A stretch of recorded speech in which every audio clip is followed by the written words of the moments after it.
Hello everybody, welcome back to the last little video for seedless plants. And I just want to talk a little bit about something known as a biological soil crust. I want to talk about it, one, because they're kind of cool, and two, because these are not the types of things that get much attention. In fact, they're very poorly, or you can think of as understudied. In fact, I went my entire undergraduate and graduate work, I never even heard the mention of biological soil crust or some of the earlier names they went by. And so I also just want you to be aware that these things exist because they're an important part of arid landscape ecosystems. So when I say arid, I'm talking about desert and semi-desert areas. So what a biological soil crust is it's kind of like a composite organism, right? So it is this, it's a thing made of two or more other living things. So a biological soil crust could have any combination of filamentous cyanobacteria, or there could be algae. Remember, there are terrestrial algae, lichens, fungi, and or bryophytes, all living on the surface of the soil or in the upper layers of the soil near the surface. When we look at this image right here, you'll notice that the ground tends to look kind of lumpy, and it's kind of got like a dark look to it. That dark lumpy stuff is the biological soil crust. Now, in most of the images I'll be showing you, I am going to be showing you the kind of the growth form or this kind of lumpy finger-like morphology of biological soil crusts because that shows up well in photographs. But not all soil crusts have these dramatic projections coming out of the soil. Sometimes it's simply just a thin, flat crust, right? Now, biological soil crusts have a global distribution, right? They are found all across the planet in arid or semi-arid environments.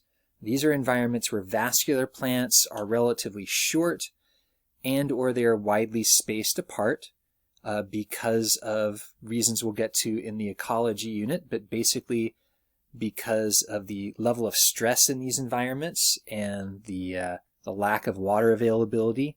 These plants tend to be relatively small and spread apart. And they grow in the areas between the plants, right? So you can see this dark soil between the plants. That's biological soil crust.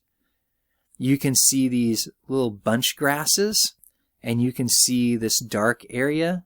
And right here, these are walking paths. So that's why they kind of have that more light brown look.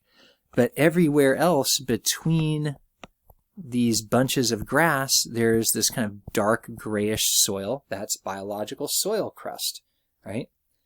So the fact that they're not densely packed tall plants enables light to hit the ground, and because there's going to be some photosynthetic organism that's part of the soil crust.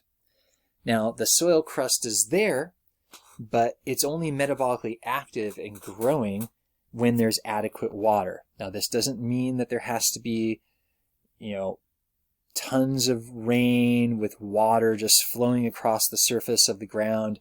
It could simply be the condensation on the soil when humidity is high and temperatures are just right. But even when the crust isn't metabolically active, it's going to carry out one of its primary functions because the algal filaments or the cyanobacteria filaments or the fungal mycelium is going to penetrate into the ground and hold the upper layers of the soil together. And that brings us to the function or the ecological importance of biological soil crust, right?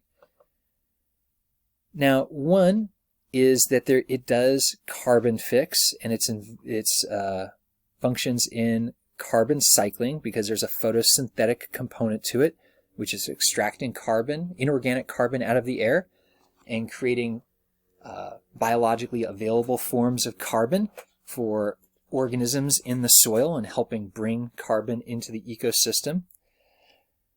The cyanobacteria that can be present are also fixing nitrogen in the soil.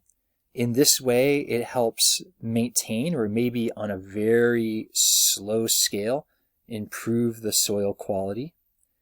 One of the key functions is that the filamentous nature of the biological soil crust kind of glues the upper layers of the soil together and reduces the amount of erosion due to wind or water runoff. Okay.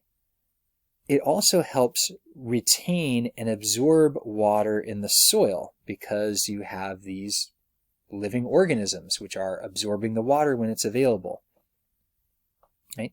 All of this tends to increase the soil quality, and on an extremely, extremely slow time scale could potentially enable or facilitate the development of vascular plants, right, within the zone of the crust, which wouldn't be possible otherwise if that soil was blowing away and was nutrient and water poor.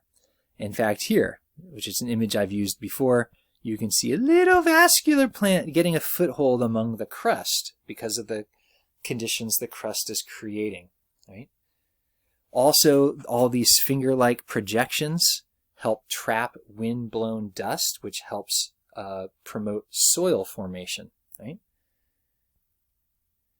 Also, all of these, even though the crust is on the surface, the carbon and nitrogen nutrients that are being trapped and the moisture that's being retained is going to be in the soil for the roots of nearby vascular plants to potentially access. Biological soil crusts are super fragile, right? They take a long time to develop and they can be destroyed in just minutes. So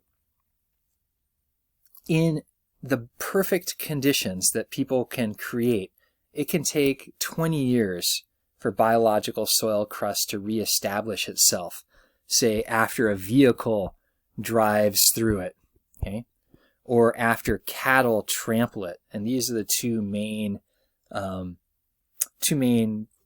of the main things that destroy biological soil crusts.